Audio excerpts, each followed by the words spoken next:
Zafar Ahmad media. ব্রাহ্মণবাড়িয়ার নবীনগরে নেমে এসেছে গভীর শোকের ছায়া।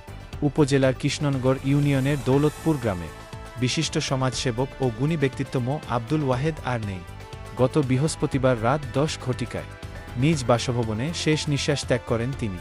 মৃত্যুকালে তার বয়স হয়েছিল 75 বছর।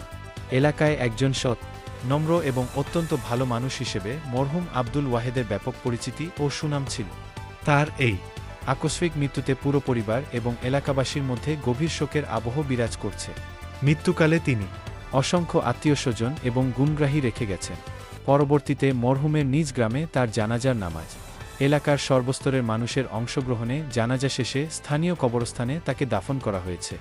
জানাজায় উপস্থিত সকলেই মরহুমের বিদেহী আত্মার মাগফিরাত কামনা করেন এবং শোকসন্তপ্ত পরিবারের প্রতি গভীর সমবেদনা জানান। জাফর আহমদ মেডিয়া।